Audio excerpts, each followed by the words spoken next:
एक बार की बात है। एक गांव में रवि नाम का आदमी रहता था। रवि सब्जी लगाने का काम करता था, लेकिन बहुत मेहनत करने के बाद भी वो अच्छा नहीं कमा पाता था, जिसकी वजह से वो बहुत परेशान था। एक दिन रवि काम से लौटता है। घर पर उसकी पत्नी गंगू उसका इंतजार कर रही थी। आज तो बहुत देर हो गई जी, कहाँ रह गए थे? क्या हुआ? तुम्हें क्या लगता है मैं फालतू में घूमता रहता हूँ? अरे काम पर गया था, लेट हो गया। जब देखो जासूसी करती रहती हो मेरी। रवि की बात सुनकर गंगू कहती है, अरे आप तो फिजूल में गुस्सा कर रहे हैं, मैं तो बस आपकी चिंता कर रही थी। तभी रवि के बच्चे पिंकी और राहुल वहाँ आ जाते हैं और रवि से बोलते हैं, पापा कल हमारा स्कूल पिकनिक पर ले जा रहा है, मैं भी जाऊँ क्या? कहीं नहीं जाना है पिंकी, चुपचाप घर पर बैठो और पढ़ाई करो। वैसे भी हमारे पास पैसे नहीं हैं। पापा आपके पास तो कभी पैसे नहीं रहते। एक छोटी सी फरमाइश की है हमने, आप वो भी पूरा नहीं कर सकते? राहुल की बात सुनकर रवि को गुस्सा आ जाता है और वो रवि को जोर से थप्पड़ मार देता है। ये देख गंगू भी गुस्से में आ जाती है और रवि को धक्का देते हुए बोलती है, तुम्हें जरा सी भी अकल नहीं है क्या? अगर तुम अच्छा नहीं कमा पाते हो तो इसमें इन बच्चों की क्या गलती है? अगर दोबारा मेरे बच्चों पर हाथ उठाए ना तो मुझसे बुरा कोई नहीं होगा। गंगू की बात सुनते ही रवि आग बबूला हो जाता है। मुझसे जुबान लड़ाती है, अभी मजा चखाता हूँ। लेकिन रवि गुस्से में गंगू को कुछ ज्यादा ही मार देता है, जिसकी वजह से गंगू बेहोश हो जाती है और मर जाती है। ये देख राहुल बोलता है,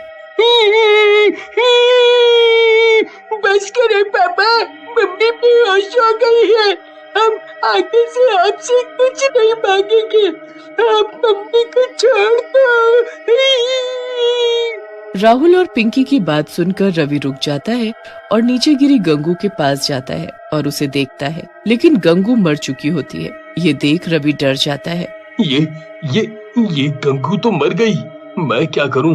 पुलिस मुझे नहीं छोड़ेगी, मैं क्या करूं? अपनी मरी हुई माँ को देखकर राहुल और पिंकी गुस्से में आ जाते हैं। पिताजी आपने ये सही नहीं किया, आपने माँ की जान ले ली। हम अभी पुलिस को बुलाकर आपको पकड़वाते हैं। राहुल की बात सुनकर रवि और भी ज्यादा घबरा जाता है और वहाँ से भाग जाता है। राहुल और पिंकी अपनी माँ गंगू के पास खड़े रोते रहते हैं। गांव वालों को राहुल और पिंकी कुछ नहीं बताते और गांव वाले गंगू का अंतिम संस्कार कर देते हैं। लेकिन रात में, राहुल भैया मुझे अकेले घर पे बहुत डर लग रहा है और भूख भी लगी है। पिंकी की बात सुनकर राहुल बोलता है, पिंकी डरने की क्या बात है, मैं हूँ ना, मेरे रहते तुम्हें चिंता करने की कोई जरूरत नहीं है। तुम रुको, मैं आता हूँ। राहुल खाने की तलाश में घर से बाहर निकल जाता है, लेकिन उसे कुछ भी नहीं मिलता और वो खाली हाथ वापस आ जाता है। लगता है पिंकी हमें आज खाली पेट ही सोना पड़ेगा। मुझे बाहर कुछ भी नहीं मिला और घर पर भी कुछ नहीं है। राहुल की बात सुनकर पिंकी बोलती है, तुम चिंता मत करो भैया, मुझे अब भूख नहीं लगी है। फिर राहुल और पिंकी सिर्फ पानी पीकर सो जाते हैं। रात में घर पर जोरों से दस्तक होती है। राहुल और पिंकी नींद से उठ जाते हैं। फिर राहुल जाकर दरवाजा खोलता है। दरवाजे पर गंगू की आत्मा खड़ी होती है। गंगू की आत्मा को देख राहुल खुश हो जाता है। गंगू की आत्मा घर के अंदर आ जाती है। पिंकी भी अपनी माँ की आत्मा को देखकर खुश हो जाती है और गंगू की आत्मा से लिपट जाती है। गंगू की आत्मा भी अपने बच्चों को देखकर रोने लगती है और बोलती है, सही कहा मेरे बच्चों, मैं तुम्हें छोड़कर कहीं नहीं जा पाई और देखो भगवान ने भी मुझे वापस भेज दिया है तुम्हारे पास। फिर गंगू अपने पास से राहुल और पिंकी को रोटी देती है। दोनों भरपेट खाते हैं और सो जाते हैं। अगली सुबह गंगू राहुल और पिंकी को लेकर दूसरे गांव में चली जाती है और रूप बदलकर अंडे की रेड़ी लगाने लगती है। मैं उस गांव से तो बाहर आ गई हूँ भगवान, ताकि मुझे कोई पहचान ना सके। हे भगवान मेरी मदद करना ताकि मैं अपने बच्चों को अच्छे से रख पाऊँ। फिर गंगू रोज अंडे की रेड़ी लगाती और अंडे और ऑमलेट बना बना कर बेचती। उसके ऑमलेट और अंडे बहुत ही ज्यादा स्वादिष्ट होते, जिसकी वजह से दूर दूर से लोग उसके पास आने लगे। गंगू बहन, तुम जो ऑमलेट बनाती हो बहुत ही स्वादिष्ट होता है। मैंने उतना बढ़िया ऑमलेट कभी नहीं खाया। गांव वाले की बात सुनकर गंगू की आत्मा बोलती है, सही में भैया, लेकिन मेरे पति को तो मेरे हाथ का खाना पसंद नहीं है। अच्छा बहन, माफ करना, आपके पति को फिर कुछ नहीं आता जाता, उसे नहीं पता स्वाद का। हाँ। जैसे जैसे समय बीतने लगा गंगू की कमाई बढ़ने लगी और राहुल और पिंकी भी खूब खुश रहने लगे। लेकिन शायद उनकी किस्मत में ज्यादा दिन खुश होना नहीं लिखा था। गंगू से जलने वाले भी बहुत हो गए थे। एक दिन राणा नाम का दूसरा रेडी वाला अपने दोस्त काला से बोलता है, जब से ये गंगू यहाँ रेडी लगाने लगी है तब से हमारी बिक्री बंद हो गई है। पता नहीं मनहूस औरत लोगों पर क्या जादू करती है। मन तो करता है इसका गला दबा दूं। सही कह रहे हो भैया, चाहता तो मैं भी यही हूँ। जब से आई है हमारी तो कमाई ही बंद करवा दी। फिर काला और राणा गंगू को मारने का प्लान बनाते हैं और एक आदमी को गंगू को मारने के लिए बुलाते हैं। वो आदमी कोई और नहीं बल्कि रवि होता है, जो कि एक गुंडा बन चुका होता है। तुम दोनों चिंता मत करो, उस अंडे वाली की मैं भुर्जी बना दूंगा, भुर्जी। बस तुम दोनों बताओ कि वो कहाँ मिलेगी। फिर रवि काला और राणा की बताई जगह पर गंगू की रेड़ी के पास पहुंच जाता है और गंगू को पीछे खड़े होकर बोलता है, ए औरत, तूने मेरे दोस्तों का काम चौपट कर रखा है। आज तेरा आखिरी दिन है। आज के बाद तू कोई भी रेडी नहीं लगा पाएगी। रवि की बात सुनकर गंगू की आत्मा पलटती है। रवि गंगू को देखकर हैरान रह जाता है और डरते हुए बोलता है, गंगू, तू जिंदा कैसे हो गई? मैंने तो तुझे अपने हाथों से मारा था। रवि की बात सुनकर गंगू हंसने लगती है और बोलती है, तेरी मौत मेरे ही हाथों लिखी है, इसलिए शायद भगवान ने मुझे वापस भेजा है और मैं गंगू नहीं उसकी आत्मा हूँ, समझा। तभी गंगू अपने डरावने चुड़ैल के रूप में आ जाती है और रवि को गर्दन से पकड़कर उठा लेती है। रवि दर्द और दम घुटने की वजह से तड़पने लगता है। छोड़ दे मुझे गंगू, जाने दे, माफ कर दे। मैं कभी ऐसा नहीं करूँगा, माफ कर दे। तभी वहाँ पिंकी और राहुल भी आ जाते हैं। रवि की ऐसी हालत देखकर राहुल और पिंकी गंगू के पास जाते हैं और बोलते हैं, माँ, आप पिताजी को मत मारो, इनके खून से अपने हाथ मत रंगो, हम दोनों यही चाहते हैं। पिंकी और राहुल की बात सुनकर गंगू रवि को दूर फेंक देती है और बोलती है, देखा दुष्ट, तेरे इतना बुरा करने पर भी मेरे दोनों बच्चे तेरी जान बचाना चाहते हैं। जा, यहाँ से चला जा। लेकिन तभी वहाँ काला और राणा आ जाते हैं और पिंकी और राहुल को पकड़ लेते हैं और बोलते हैं, बहुत हुआ तुम दोनों का मिलन। गंगू, तूने हमारे काम धंधे में बहुत नुकसान किया है, आज उसका बदला लेंगे हम दोनों। ऐसा कहकर राणा और काला अपने एक हाथ में चाकू निकाल लेते हैं और राहुल और पिंकी की गर्दन पर रख देते हैं। लेकिन तभी वहाँ खड़ा रवि उन दोनों को जोर से धक्का देता है। राणा और काला गिर जाते हैं, जिसकी वजह से राहुल और पिंकी आजाद हो जाते हैं। ये तूने क्या किया रवि? अब इनसे पहले तेरा नंबर आएगा। ऐसा कहकर राणा और काला रवि को चाकू मार देते हैं। रवि घायल होकर गिर जाता है। गंगू को बहुत गुस्सा आता है और वो उन दोनों को उठाकर दूर फेंक देती है, जिसकी वजह से काला और राणा दोनों मर जाते हैं। गंगू रवि के पास जाती है और बोलती है, आज तुमने मेरे दोनों बच्चों की जान बचाई है, इसकी वजह से मैं तुम्हारे सारे पुराने पाप माफ करती हूँ। गंगू की बात सुनकर रवि रोने लगता है और बोलता है, मुझे माफ कर दो गंगू, मैंने बहुत बड़ी गलती कर दी, मुझे माफ कर दो। रवि की बात सुनकर गंगू बोलती है, तुम्हें मैं माफी तभी दूंगी जब तुम अपने बच्चों को संभालोगे और उनका ख्याल रखोगे। मैंने अपने दोनों बच्चों के नाम बहुत पैसा छोड़ा है और अब ये अंडे की रेडी तुम संभालो। मैं उनका पूरा ख्याल रखूंगा गंगू, और आगे से पैसों के पीछे भी नहीं भागूंगा, मेहनत करूंगा। हाँ, मेहनत। फिर गंगू की आत्मा वहाँ से गायब हो जाती है। एक शहर में एक बहुत ही बड़ा परिवार रहता था। हरी एक ऑफिस में काम किया करता था। एक दिन हरी जब घर आता है तो सबको एक खुशखबरी सुनाता है। अरे कहाँ हो सब, जल्दी आओ, जल्दी। क्या हुआ बेटा? क्या हुआ हरी, क्यों शोर मचा रहे हो? अरे वाह बाबूजी, बात ही कुछ ऐसी है कि क्या बताऊं। पहले जरा विमला को आने दो, फिर बताता हूँ। हाँ जी, मैं भी आ गई। अब बताओ क्या हुआ? जिस घर के लिए मैं 4 साल से केस लड़ रहा था वो आज मैं जीत गया। क्या सच में? हे भगवान, ये तो बहुत ही खुशी की बात है। हाँ, अब हमें इस छोटे से घर में नहीं रहना पड़ेगा। हाँ माँ, अब तो अगले हफ्ते ही हम उस नए घर में शिफ्ट हो जाएंगे। वो घर सालों से बंद पड़ा है तो उसमें अभी कुछ काम करवाना पड़ेगा बस। कोई नहीं जी, इतने साल इंतजार किया है तो कुछ दिन और सही। हरी अपने उस घर की मरम्मत करवाने लगता है। वो घर काफी बड़ा होता है और उसमें बहुत सारे कमरे और एक सुंदर सा बगीचा भी होता है। हरी तो बस दिन गिन रहा होता है कि कब वो अपने परिवार के साथ उस घर में शिफ्ट होगा। उस घर को ठीक करने के लिए हरी ने कुछ लोगों को काम पर लगा रखा होता है। एक दिन जब उस घर में काम चल रहा होता है तो हरी को अपने पीछे एक परछाई महसूस होती है। वो जल्दी से पीछे मुड़कर देखता है तो वहाँ कोई भी नहीं होता।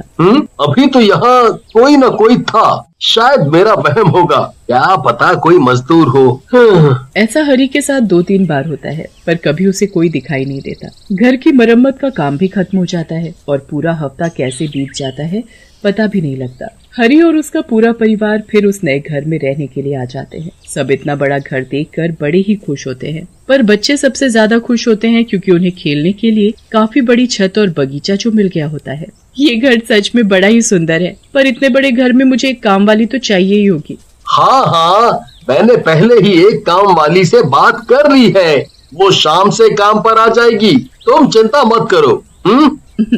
ठीक है। शाम को शांति नाम की एक काम वाली आती है जिसे बिमला काम पर रख लेती है। बिमला को शांति के आने से काफी आराम मिलता है। एक दिन जब बिमला बगीचे की साफ सफाई कर रही होती है तभी वहाँ एक आदमी आता है। वो आदमी दिखने में कुछ अजीब ही होता है। आप कौन और क्या काम है? जी मैम साहब, मैं शांति का पति हूँ। वो शांति ने बताया था कि आपको एक धोबी की भी जरूरत है तो इसीलिए मैं आ गया। हाँ, धोबी की तो बहुत ही जरूरत थी। काफी कपड़े हो गए हैं, ऊपर से पर्दे, चादर और जाने क्या क्या। मेरे तो बिल्कुल बस का नहीं है जो मैं इतने कपड़े धो पाऊँ। आपको चिंता करने की जरूरत नहीं है, मैं सब कपड़ा फटाफट धो दूंगा, आप बस मुझे कपड़े लाकर दे दो। ठीक है, मैं अभी लेकर आई। बिमला अंदर से कपड़े लाती है और उन सब कपड़ों की एक गठरी बनाकर उस धोबी को देने लगती है। देखो, कपड़े बिल्कुल अच्छे से चमकने चाहिए। मेरे पति को गंदे कपड़े जरा भी पसंद नहीं है। अरे मैम साहब, आप परेशान ना हो, मैं बहुत अच्छे से कपड़े धोऊंगा। हाँ। बिमला अब जाकर चैन की सांस लेती है। उसे शांति और धोबी की वजह से बड़ा ही आराम मिलता है। शांति अपनी सफाई में लग जाती है और धोबी भी कपड़े लेकर वहाँ से चला जाता है। बिमला आराम से बगीचे में जाती है क्योंकि उसे तो घर का कोई काम करना ही नहीं पड़ता। कुछ देर बाद धोबी वापस आ जाता है। बिमला दोबारा उस धोबी को आते देख हैरान होती है। हे भगवान, ऐसा ना हो कि कपड़े धोने को मना कर दे। ये लीजिए मैम साहब, आपके कपड़े। अरे भैया, क्या बात हो गई? आपको पैसे कम लग रहे हैं तो मैं कुछ पैसे भी दे सकती हूँ, पर आप ऐसे कपड़े धोने से मना मत करना। आप ये कैसी बात कर रही हो मैम साहब, मैं तो कपड़े धोकर ही लेकर आया हूँ। कपड़े धोकर भी ले आए? पर तुम अभी तो कपड़े लेकर गए थे, तो इतनी जल्दी कैसे कपड़े धुलकर सूख भी गए? अरे मैम साहब, मैं बहुत ही फटाफट काम करता हूँ, यही तो खूबी है मेरी। चलो अच्छी बात है, मैं तुम्हारा हिसाब महीने के आखिर में किया करूँगी। बाकी तुम कपड़े लेने हर 2 दिन बाद आ जाए करना। कभी अगर कपड़े नहीं हुए तो मैं शांति को बता ही दूंगी। नहीं नहीं मैम साहब, उसको नहीं बताना, मैं खुद ही आ जाया करूँगा। कपड़े हुए तो ठीक और नहीं भी हुए तो भी ठीक। अब तो हर 2 दिन बाद वो धोबी कपड़े लेने आया करता, पर वो कुछ ही देर में कपड़े धोकर वापस भी ले आता था। बिमला को ये बात बड़ी अजीब लगने लगी थी। गर्मी हो या ठंड, पर कोई भी कैसे इतनी जल्दी कपड़े धोकर और उन्हें सुखाकर वापस ला सकता है। एक दिन इस बारे में शांति को बोल ही देती है। शांति, तुम्हारा पति बड़ी जल्दी ही काम नहीं कर देता? मेरा पति? आप मेरे पति को कैसे जानती हो? कैसी बातें कर रही हो शांति, तुम्हें तो पता ही है कि वो हमारे कपड़े धोता है। मेरे पति कपड़े धोता है? ये आप क्या बोल रही हो मालकिन? मेरा पति तो दूध बेचता है, वो कब से कपड़े धोने? अरे पर तुमने ही तो उसे यहाँ भेजा था। आप ये सब क्या बोल रही हो मेम साहब? मैं उसे क्यों यहाँ भेजूंगी? वो दूध बेचता है और सुबह से शाम तक शहर से बाहर रहता है। उसे तो आपके घर का रास्ता भी नहीं पता, तो वो यहाँ कैसे आ सकता है? वो तुम्हारा पति नहीं है तो आखिर ऐसे झूठ बोलकर कौन हमारे घर आ रहा है? मुझे इसका पता लगाना ही होगा। एक तो मुझे पहले से ही अजीब लग रहा था क्योंकि कोई भी 10 मिनट में ढेर कपड़े धोकर और उन्हें सुखाकर कैसे ला सकता है? 10 मिनट में? क्या बात कर रही हो मेम साहब? मुझे तो जरूर ये राजू ही लग रहा है। राजू? ये राजू कौन है? वो एक धोबी था मेम साहब। एक दिन जब वो नदी के पास बैठकर कपड़े धो रहा था तो अचानक जाने कहां से वहां एक मगरमच्छ आ गया और उसे खा गया। उसके मरने के बाद भी बहुत बार लोगों ने उसी जगह किसी को कपड़े धोते देखा है, जबकि वहां तो कोई धोबी नहीं जाता। मुझे तो तुम्हारी ये बात सुनकर बहुत ही डर लग रहा है। अगर वो कोई भूत है तो अब मैं क्या करूंगी? आप घबराओ मत मेम साहब। एक काम करो, आज या कल जब भी वो धोबी कपड़े लेने आएगा तो बिल्कुल वैसे ही रहना जैसे आपको कुछ पता ही नहीं है। उसके बाद आप और मैं उसका पीछा करके देखेंगे कि आखिर में वो सच में भूत है भी या नहीं। हाँ, ये सही तरीका है। पर तुम मेरे आसपास ही रहना क्योंकि मुझे बहुत ही डर लग रहा है। आप चिंता मत करो मेम साहब, मैं आपके आसपास ही रहूंगी। अगले दिन जब शांति और बिमला दोनों रसोई में काम कर रहे होते हैं तभी कोई बेल बजाता है। बिमला और शांति दोनों चौंक जाते हैं। लगता है वही धोबी आया है। इस वक्त वही आता है। आप डरो मत और जाकर दरवाजा खोलो। बिमला और डरते डरते बाहर जाकर दरवाजा खोलती है तो सच में वही धोबी बाहर खड़ा होता है। बिमला के तो होश ही उड़ जाते हैं। वो डरते डरते उससे पूछती है, तुम आ गए? हाँ मैम साहब, अब जल्दी से मुझे कपड़े ला कर दे दो। बिमला जल्दी से अंदर जाती है और ढेर सारे कपड़े लाकर धोबी को दे देती है। उसके बाद धोबी वहाँ से चला जाता है। धोबी के निकलते ही बिमला शांति के पास जाती है और फिर दोनों मिलकर उस धोबी का पीछा करती हैं। धोबी कुछ ही दूरी पर जाकर एक भूत में बदल जाता है। हे भगवान, ये तो सच में भूत ही है। मैंने आपसे कहा था ना मेम साहब कि मुझे वो राजू का भूत ही लग रहा है। देखो मेरी बात सच हो गई। हाँ शांति, ये तो सच में भूत निकला। मुझे तो कभी शक ही नहीं हुआ था। खैर अब हम क्या करें? ये भूत मेरे ही घर क्यों आता है और चाहता क्या है? वो तो हमें इसके पीछे पीछे जाना पड़ेगा, तभी शायद कुछ पता चले। शांति और बिमला दोनों भूत का पीछा करती हुई नदी तक पहुंच जाती है। वहाँ भूत सारे कपड़े लेकर एक किनारे बैठ जाता है और फिर उनको पटक पटक कर धोने लगता है। शांति और बिमला दोनों एक पेड़ के पीछे छिपकर ये सब देख रही होती हैं। बस एक दिन और बाकी है। कल अमावस की रात है। कल हरी के कपड़े धोने के बाद रात को मुझे उस आदमी का शरीर मिल जाएगा। फिर मुझे भूत की जिंदगी जीने की कोई जरूरत नहीं है। हे भगवान, ये भूत क्या बोले जा रहा है? ये तो मेरे पति के कपड़ों पर जादू कर रहा है ताकि उनके शरीर पर कब्जा कर सके। मुझे उनको बचाना होगा। आप जल्दी से मेरे साथ चलो। पर कहाँ शांति? मैं किसी को जानती हूँ जो हमें इस मुसीबत से निकाल सकता है। चलो अब जल्दी चलो, हमारे पास वक्त नहीं बचा है। शांति बिमला को एक तांत्रिक के पास लेकर जाती है। वो तांत्रिक को सारी बात बताती है। मैं सब समझ गया हूँ। तुझे डरने की जरा भी जरूरत नहीं है। ये ले भभूत, और आज रात जब तेरा पति अपने गंदे कपड़े उतारेगा तो ये उन कपड़ों में छिड़क देना, और फिर जब वो भूत कल तेरे घर आएगा तो वो कपड़े उसे धोने को दे देना। बिमला बिल्कुल वैसा ही करती है। वो घर जाकर अपने पति के गंदे कपड़ों में भभूत छिड़क देती है और बाकी कपड़ों के साथ एक पोटली में बांध देती है। अगले दिन फिर से वही भूत धोबी के भेस में कपड़े लेने आता है। बिमला उसे वो पोटली पकड़ा देती है। फिर वो धोबी का पीछा करने लगती है। धोबी वो पोटली लेकर वहीं नदी के किनारे जाता है और रात होने का इंतजार करने लगता है। जैसे ही अंधेरा होता है